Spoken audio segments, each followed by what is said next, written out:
होता है इसका फुल फॉर्म? देखिए, फुल फॉर्म है national bank for agriculture, national bank for agriculture and rural development,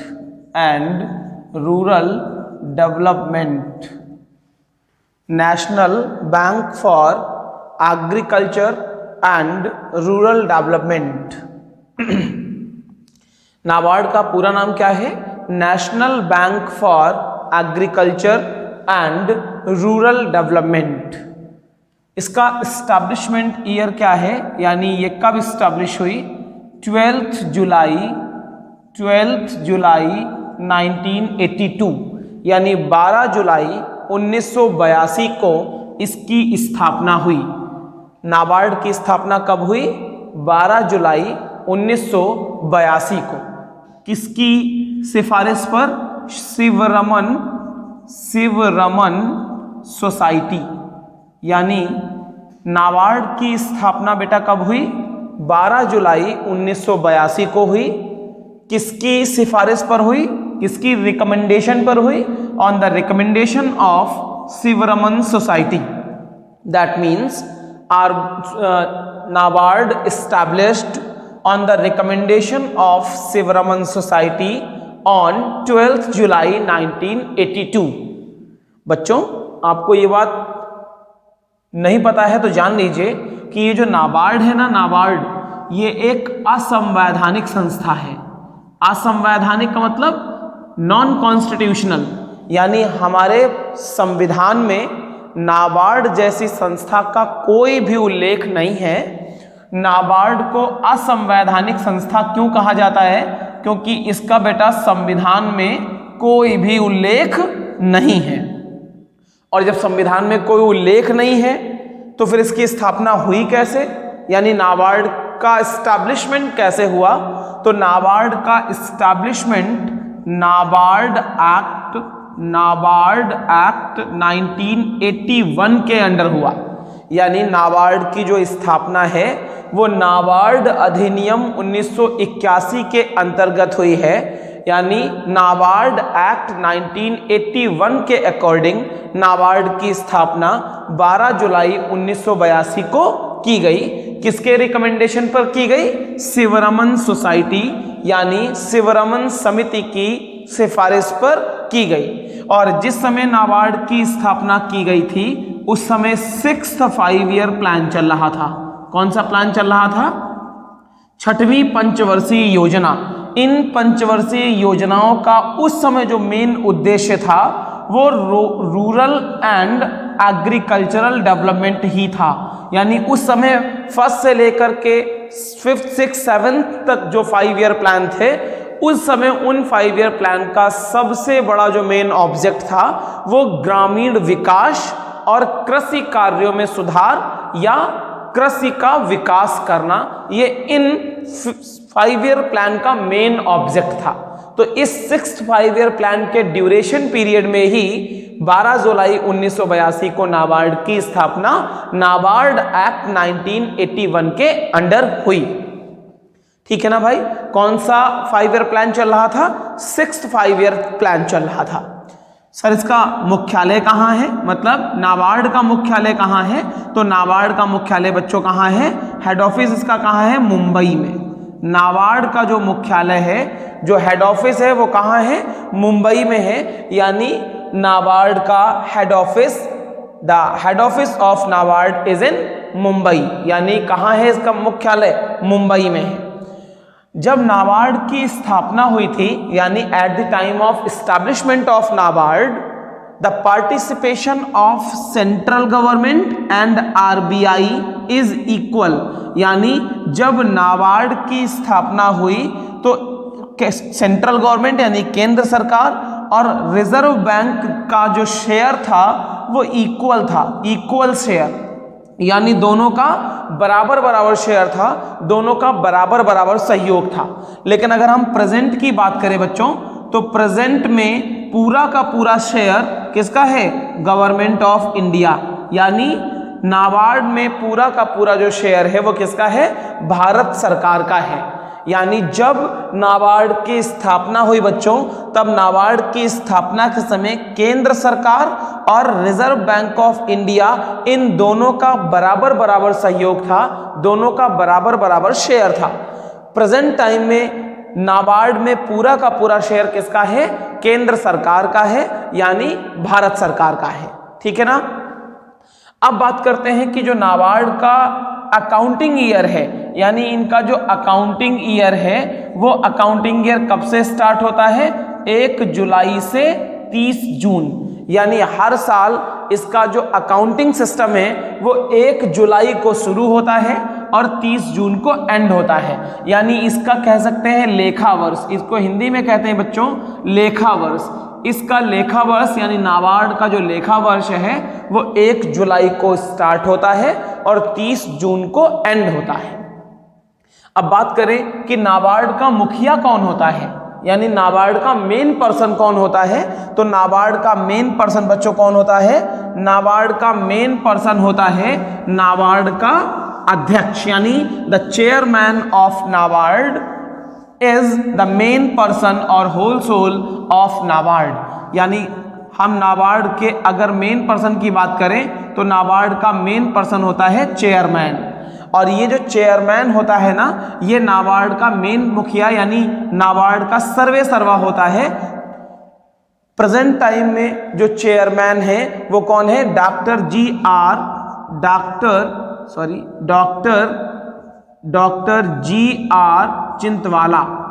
चितवाला है ना। डॉक्टर जी आर चिंताला है, डॉक्टर जी आर चिंताला। ये कब बने? 27 मई 2020। जो वर्तमान नाबार्ड के चेयरमैन हैं, अध्यक्ष हैं, उनका नाम क्या है? डॉक्टर जी आर चिंताला या चिंतला। इनका जो अपॉइंटमेंट हुआ वो कब हुआ? 27 मई 2020, यानी 27 मई 2020 the new chairman of NABARD Dr. G.R. Chintala was appointed। अब बात आता है कि सर इनका अपॉइंटमेंट करता कौन है, यानी इनको अपॉइंट कौन करता है? तो इनका अपॉइंटमेंट करती है केंद्र सरकार, यानी सेंट्रल गवर्नमेंट। ये जो चेयरमैन है, इन चेयरमैन को अपॉइंट करने का जो राइट है वो किसके पास है? सेंट्रल गवर्नमेंट के पास है, भारत सरकार के पास है। भारत सरकार नाबार्ड के अध्यक्ष यानी नाबार्ड के चेयरमैन की नियुक्ति करती है। इनका टाइम पीरियड कितना होता है सर? तो बेटा इनका टाइम पीरियड होता है 5 इयर्स, यानी केंद्र सरकार नाबार्ड के अध्यक्ष की नियुक्ति प्रत्येक 5 सालों में करती है, यानी इनका जो टाइम पीरियड होता है वो कितने साल होता है? 5 साल होता है, यानी 5 साल के लिए नाबार्ड के अध्यक्ष की नियुक्ति केंद्र सरकार करती है। अब बात आती है कि सर केंद्र सरकार ने जो ये सब चीजें की, मतलब एग्रीकल्चरल और रूरल डेवलपमेंट के लिए नाबार्ड जैसी संस्था की स्थापना आरबीआई के इक्वल शेयर से की, इसका मेन ऑब्जेक्ट क्या था? मतलब नाबार्ड को एस्टैब्लिश क्यों किया गया? तो मैं सबसे पहले शुरुआत में ही बता चुका हूं कि इसका नाम जैसे कि क्या लिखा है? National bank for agriculture and rural development. तो 2 बातें मेन इंपॉर्टेंट हैं, एक है एग्रीकल्चरल डेवलपमेंट और एक है रूरल डेवलपमेंट, यानी गांवों का विकास यानी ग्रामीण विकास और कृषि मतलब खेती का विकास, एग्रीकल्चरल डेवलपमेंट करने के लिए नाबार्ड की स्थापना की गई। तो जो नाबार्ड का मेन ऑब्जेक्ट है वो क्या है? For the development of agriculture sector and rural sector provide loans, यानी जो नाबार्ड है वो एग्रीकल्चर सेक्टर के डेवलपमेंट के लिए और रूरल सेक्टर के डेवलपमेंट के लिए वित्तीय सहायता उपलब्ध कराता है, यानी वित्तीय सहायता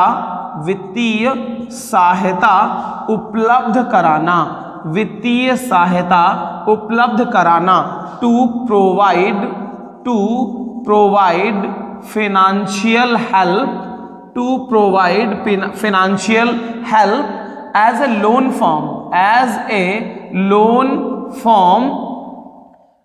a loan form with a minimum rate of interest for the development of agriculture sector and rural sector in India।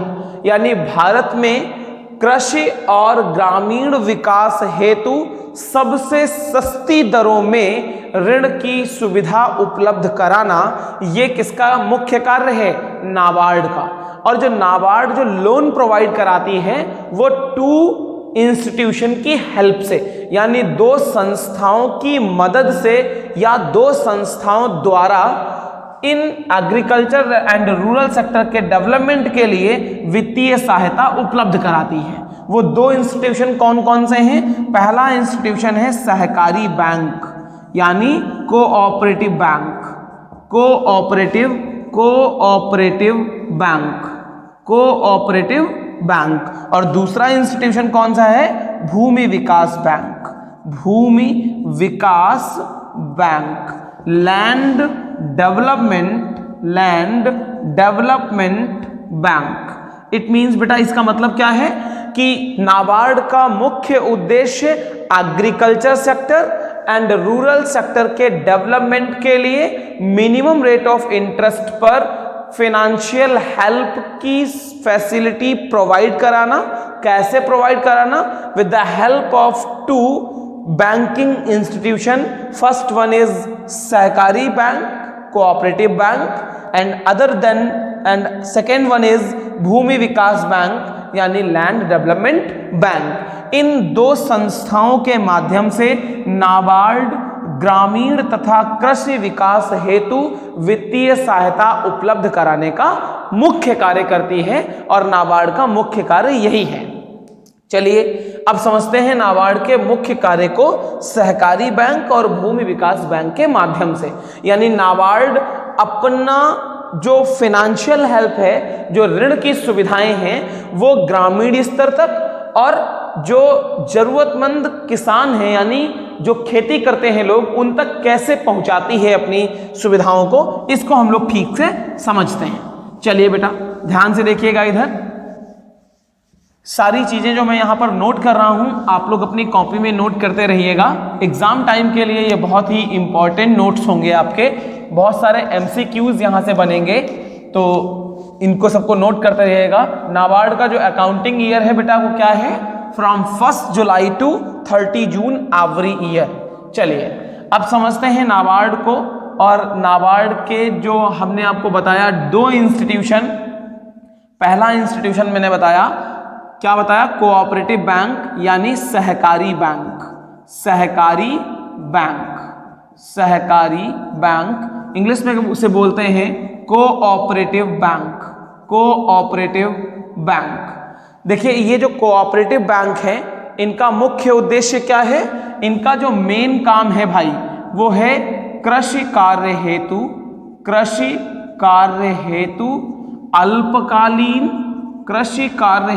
अल्पकालीन एवं मध्यमकालीन ऋण उपलब्ध कराना। इट मीन्स बेटा to provide the facility of very short term and mid-term loan for the development of agriculture sector.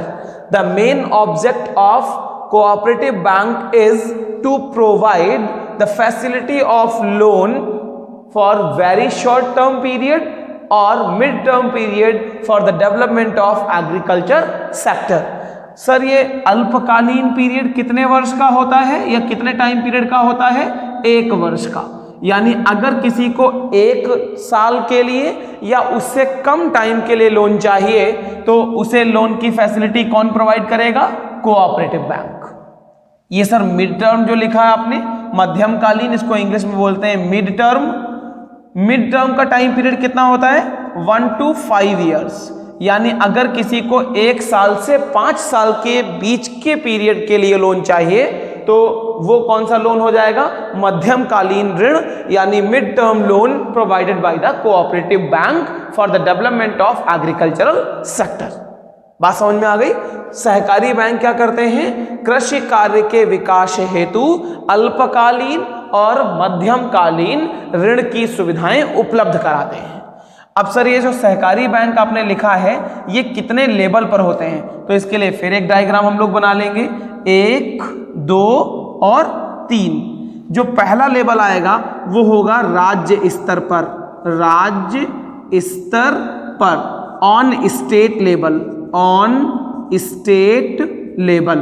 दूसरा होगा जिला स्तर पर, जिला स्तर पर, on district level, on district level. और तीसरा होगा ग्रामीण स्तर पर, ग्रामीण स्तर पर, on rural sector, on rural level, on rural level, या कह सकते हो इसको विलेज लेवल। भाई इसको क्या बोल सकते हो, ऑन विलेज लेवल, मतलब ग्रामीण स्तर पर, मतलब गांव गांव में संस्थाएं खोलना, तो ग्रामीण स्तर पर।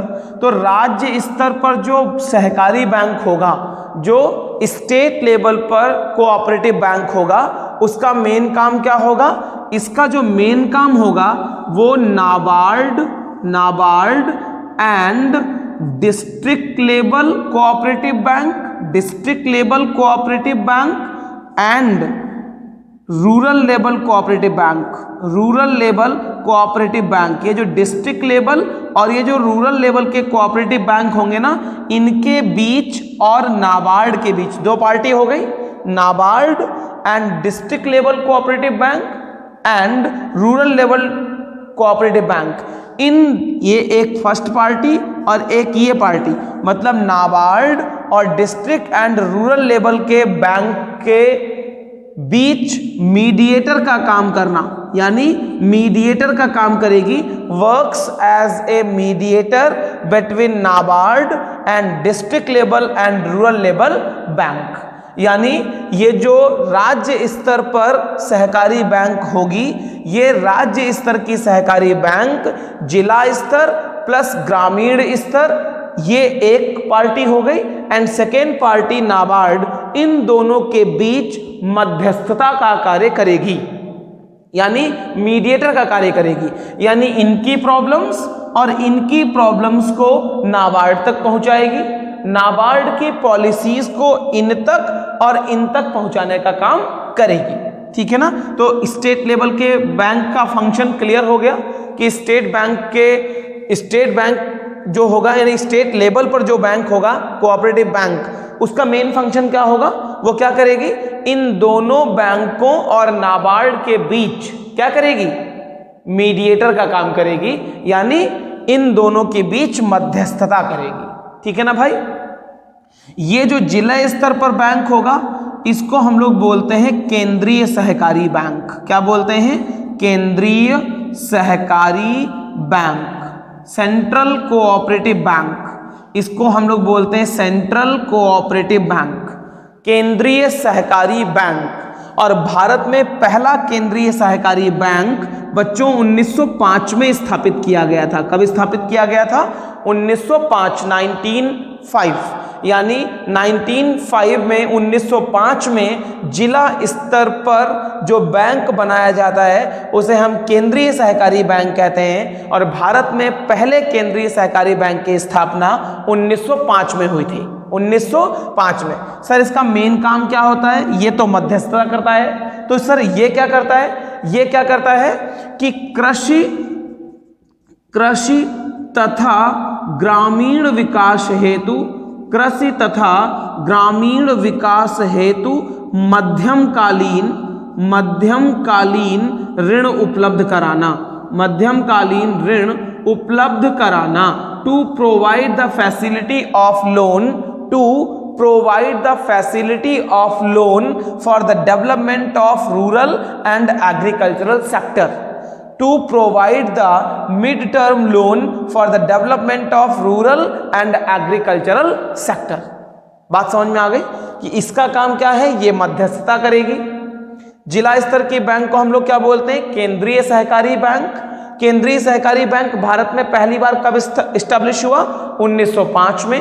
इसका मेन काम क्या है, ये कृषि और ग्रामीण विकास के लिए मध्यमकालीन ऋण उपलब्ध कराने का कार्य करती है। That means to provide the facility of mid term loan for the development of agricultural and rural sector. Got my point. अब बात आती है ग्रामीण स्तर पर, यानी जो रूरल सेक्टर पर कोऑपरेटिव बैंक होंगी, इनका मेन काम क्या होगा, इनको हम लोग बोलते हैं प्राथमिक सहकारी समिति। क्या बोलते हैं? प्राथमिक सहकारी समिति यानी primary cooperative society. Primary cooperative society ग्रामीण स्तर पर जो सहकारी बैंकें होंगी, that means cooperative banks on rural level, that is known as primary cooperative society, प्राथमिक सहकारी समिति। इनका जो मेन फंक्शन होगा वो मेन फंक्शन क्या होगा? अल्पकालीन ऋण उपलब्ध कराना।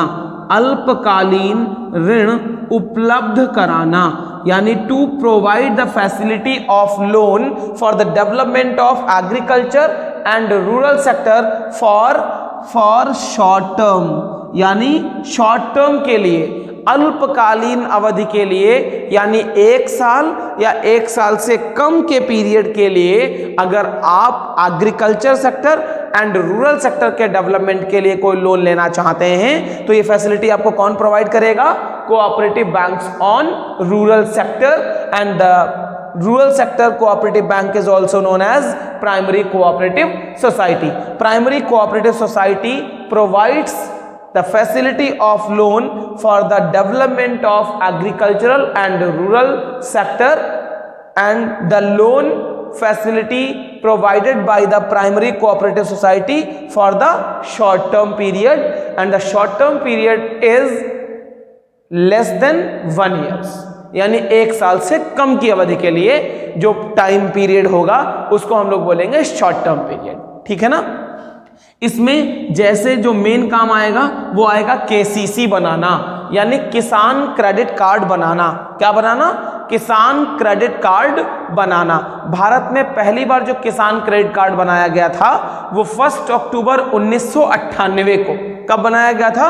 1 अक्टूबर 1998, यानी 1 अक्टूबर 1998 को पहला केसीसी कार्ड भारत में इशू किया गया था। केसीसी का पूरा नाम क्या है? किसान क्रेडिट कार्ड, यानी किसानों को ऋण जो सुविधा उपलब्ध कराई जाती है उसके लिए एक कार्ड बनाया जाता है जिसको केसीसी कार्ड कहते हैं। बहुत सारे आप में से बहुत सारे बच्चे ऐसे होंगे जिनके घरों में केसीसी कार्ड होगा या वो लोग केसीसी कार्ड जानते होंगे। तो वो केसीसी कार्ड भारत में पहली बार 1 अक्टूबर 1998 में बनाया गया था और इस समय 9th 5 ईयर प्लान चल रहा था। कौन सा प्लान चल रहा था? 9th 5 year plan. तो बच्चों मैंने यहां पर नाबार्ड का जो पहला इंस्टीट्यूशन है, कौन सा पहला इंस्टीट्यूशन है? सहकारी बैंक। इन सहकारी बैंक को हम लोगों ने 3 पार्ट में क्लासिफाई करके इसको ठीक से समझने का प्रयास किया है। पहला स्टेट लेवल, ये मीडिएटर का काम करता है, यानी नाबार्ड और डिस्ट्रिक्ट और रूरल लेवल के जो बैंक होंगे उन बैंकों के बीच मध्यस्थता यानी बीच की कड़ी के रूप में काम करेगा। इनकी प्रॉब्लम्स को नाबार्ड तक पहुंचाएगा, नाबार्ड के सॉल्यूशंस इन तक पहुंचाने का काम करेगा, यानी गिव एंड टेक का काम करेगा ये स्टेट लेवल का बैंक। जो डिस्ट्रिक्ट लेवल का बैंक होगा उसे केंद्रीय सहकारी बैंक बोलेंगे। ये शॉर्ट यानी मिड टर्म लोन प्रोवाइड करेगा, काहे के लिए? For the development of agriculture and rural sector. और जो ग्रामीण स्तर पर सहकारी बैंक होगा इसका नाम हम लोग क्या जानते हैं? प्राथमिक सहकारी समिति। और प्राथमिक सहकारी समिति का मेन काम क्या है? To provide the facility of loan for short term period such as the facility of KCC. The first KCC card is issued on 1 October 1998 at the time of 9th 5 year plan. हम उम्मीद करते हैं बच्चों कि आपको नाबार्ड का पहला institution सहकारी बैंक ठीक से समझ में आ गया होगा। अब हम लोग बात करते हैं दूसरा एक अभी सेक्टर हम लोगों का बचा है, यानी दूसरा इंस्टीट्यूशन। 2 इंस्टीट्यूशन बताए थे ना, यानी जो नाबार्ड का मुख्य कार्य है वो क्या है? कृषि तथा ग्रामीण विकास हेतु 2 संस्थाओं के माध्यम से ऋण की सुविधा यानी वित्तीय सुविधा उपलब्ध कराना। तो 2 संस्थाएं, पहली सहकारी बैंक और दूसरी संस्था मैंने अभी आपको बताई भूमि Vikas bank, land development bank. चलिए हम लोग लैंड डेवलपमेंट बैंक को ठीक से समझ लेते हैं। बेटा वीडियो को पॉज करके जितनी भी चीजें मैं नोट कर रहा हूं इनको अपनी कॉपी में जरूर नोट कर लीजिएगा, ताकि ये सारी चीजें आपकी बहुत टाइम तक काम देंगी आपको। यानी एकेडमिक में तो काम देंगी ही देंगी, साथ में आपके कॉम्पिटिटिव सेक्टर में भी बहुत हेल्प करेंगी। चलिए बेटा हम लोग समझते हैं सेकेंड इसका पार्ट है भूमि विकास बैंक। भूमि विकास बैंक, इसको हम लोग अंग्रेजी में कहते हैं, इंग्लिश में कहते हैं लैंड डेवलपमेंट बैंक। इसका मेन काम क्या होता है? जैसे इसका मेन काम मैंने बताया था कि कृषि तथा ग्रामीण विकास हेतु अल्पकालीन तथा मध्यमकालीन ऋण उपलब्ध कराना। अब ये जो भूमि विकास बैंक है ना, इसका मेन काम क्या है? कृषि तथा ग्रामीण विकास हेतु, कृषि तथा ग्रामीण विकास हेतु दीर्घकालीन ऋण उपलब्ध कराना, दीर्घकालीन ऋण उपलब्ध कराना। To provide the facility of loan for the development of agricultural and rural sector for the long period, यानी दीर्घकाल के लिए जब ऋण की सुविधा कृषि तथा ग्रामीण विकास हेतु उपलब्ध कराने की बारी आएगी, तब कौन आ जाएगा? इसका सेकेंड इंस्टीट्यूशन यानी लैंड डेवलपमेंट बैंक। सर ये दीर्घकालीन पीरियड कितने साल का होता है? अल्पकालीन मैंने क्या बताया? Less than 1 year. जो मिड टर्म मैंने बताया मध्यमकालीन 1 साल से 5 साल, और 5 साल से 20 साल, यानी 5 to 20 ईयर्स। 5 साल से 20 साल तक अगर किसी को कोई लोन चाहिए तो उसे हम लोग बोलते हैं long term loan, and long term loan for the development of agricultural and rural sector provided by the second institution of NABARD known as land development bank. Clear? अब लैंड डेवलपमेंट बैंक को भी हम लोग क्लियरिटी से समझते हैं और इसके हम लोग पार्ट कर लेते हैं, और इसके 2 पार्ट होंगे। पहला होगा राज्य स्तर पर यानी ऑन स्टेट लेवल, और दूसरा होगा जिला स्तर पर ऑन डिस्ट्रिक्ट लेवल, यानी एक तो होगा राज्य स्तर पर और दूसरा होगा जिला स्तर पर। ये जो भी भूमि विकास बैंक हैं या ये ग्रामीण स्तरों पर अवेलेबल नहीं होते, यानी ग्रामीण स्तरों पर रूरल लेवल पर इनकी कोई भी यूनिट काम नहीं करती है। ये केवल कहाँ होते हैं? राज्य स्तर पर होते हैं और जिले स्तर पर होते हैं। राज्य स्तर पर जो लैंड डेवलपमेंट बैंक होगा, इसका मेन काम क्या होगा? इसका मेन काम होगा नाबार्ड एंड डिस्ट्रिक्ट लेवल, यानी नाबार्ड और डिस्ट्रिक्ट लेवल जो बैंक होगा, district level land development bank के बीच मीडिएटर का काम करेगी। And it means land development bank situated on state level works as mediator of NABARD and district level land development bank, यानी नाबार्ड और जिले स्तर पर स्थित भूमि विकास बैंक के बीच मध्यस्थता का कार्य करने के लिए राज्य स्तर पर भूमि विकास बैंक की स्थापना की जाती है। और राज्य स्तर पर हर राज्य में एक लैंड डेवलपमेंट बैंक होगी, यानी प्रत्येक स्टेट में एक लैंड डेवलपमेंट बैंक होगी जो कि इंटरमीडिएटरी का काम करेगी, यानी मीडिएटर का काम करेगी, यानी एक एजेंसी का काम करेगी जो जिले स्तर और नाबार्ड यानी नाबार्ड के बीच की सारी प्रॉब्लम्स को, सॉल्यूशंस को, रूल्स को, रेगुलेशंस को, पॉलिसीज को सर्कुलेट करने का काम करेगी। यानी इनकी चीजों को यहां तक सर्कुलेट करेगी और इनकी चीजों को यहां तक सर्कुलेट करेगी। ये काम किसका है? Land development bank on state level, यानी जो जिले स्तर पर बैंक होगी उसका, राज्य स्तर पर जो बैंक होगी उसका मेन कार्य क्या है? जिले स्तर पर स्थित बैंक की सभी समस्याओं का समाधान किससे कराना? नाबार्ड से कराना। ठीक है, यानी इनसे जो रिलेशन होगा वो वाया दिस होगा, इनके थ्रू होगा। ठीक है, ये अपनी किसी भी समस्या को इनसे कहेंगे, ये इनकी समस्या को सुनेंगे और इन तक पहुंचा देंगे, इनका सॉल्यूशन सुनेंगे और इन तक पहुंचा देंगे। ठीक है, समझ आ गई बात क्या है? जो जिले स्तर पर लैंड डेवलपमेंट बैंक होगा, यानी भूमि विकास बैंक जो जिले स्तर पर होगा, जो डिस्ट्रिक्ट लेवल पर होगा, उसे उसे हम लोग क्या कहेंगे, प्राथमिक भूमि विकास बैंक, यानी इसको हम लोग बोलेंगे प्राथमिक भूमि विकास बैंक, प्राथमिक भूमि विकास बैंक, यानी primary land development bank, primary land development bank, यानी इसे प्राथमिक भूमि विकास बैंक कहते हैं। इसका मेन काम क्या है, दीर्घकालीन ऋण उपलब्ध कराना, दीर्घकालीन ऋण उपलब्ध कराना, दीर्घकालीन ऋण उपलब्ध कराना, यानी to provide long term loan for the development of agricultural and rural sector, right. यानी यहां पर जो भूमि विकास बैंक है इनके दो लेवल होंगे। पहला लेवल होगा स्टेट लेवल, ये स्टेट लेवल का बैंक क्या काम करेगा, मीडिएटर का काम करेगा बिटवीन डिस्ट्रिक्ट एंड नाबार्ड, यानी डिस्ट्रिक्ट लेवल का जो लैंड डेवलपमेंट बैंक होगा और जो नाबार्ड होगा, इन दोनों के बीच इंटरमीडिएटर का काम करेगा। और ये क्या काम करेगा, ये ग्रामीण स्तर और एग्रीकल्चरल सेक्टर में इंक्रीमेंट करने के लिए, उनके डेवलपमेंट करने के लिए लॉन्ग टर्म लोन की फैसिलिटी प्रोवाइड करेगा। Long term loan means 5 to 20 years, यानी such loan which is provided for 5 to 20 years, that is known as long term loan. उम्मीद करते हैं दोस्तों कि आपको नाबार्ड से रिलेटेड, नाबार्ड का एस्टैब्लिशमेंट, नाबार्ड एक्ट, नाबार्ड के अध्यक्ष, उनकी नियुक्ति, टाइम पीरियड, नाबार्ड का लेखा वर्ष, नाबार्ड की स्थापना कैसे हुई और नाबार्ड का मेन ऑब्जेक्ट क्या है, नाबार्ड अपने ऑब्जेक्ट को कैसे पूरा करता है, ये सारी बातें मुझे लगता है कि आप लोगों को ठीक से क्लियर हो गई होंगी।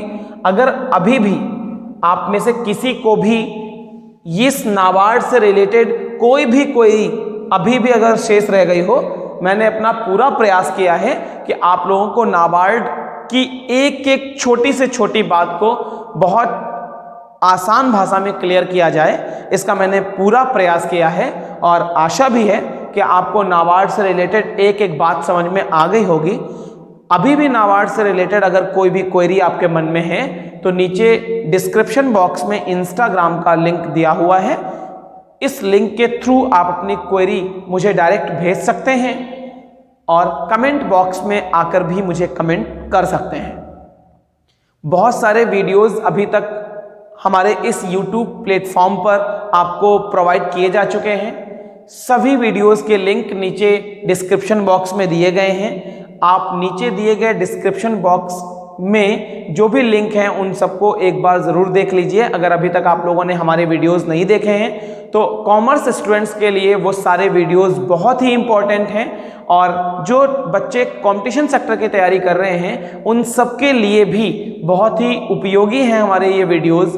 तो आप सभी जिन लोगों ने हमारे पुराने वीडियोस को अभी तक नहीं देखा है, एक बार ज़रूर देख लें और वीडियो देखने के बाद एक बार थम्स अप ज़रूर करें, एक बार लाइक ज़रूर करें, कमेंट ज़रूर करें, जिससे हम लोगों का मनोबल बढ़ता रहेगा और हम लोग आपको ऐसे ही बहुत इंटरेस्टिंग और बहुत ही इम्पोर्टेंट वीडियोस आपके साथ टाइम टू टाइम शेयर करते रहेंगे। आप सभी जितने भी छात्र हमारे इस वीडियो को देख रहे हैं, प्लीज़ अपने सभी साथियों तक हमारे इन वीडियोस को ज़रूर साझा करें ताकि कॉमर्स के स्टूडेंट्स को और कॉम्पिटिटिव सेक्टर के स्टूडेंट्स को इन वीडियो का फ़ायदा मिल सके। जल्दी ही मिलेंगे एक नए वीडियो के साथ, तब तक के लिए नमस्कार, थैंक यू।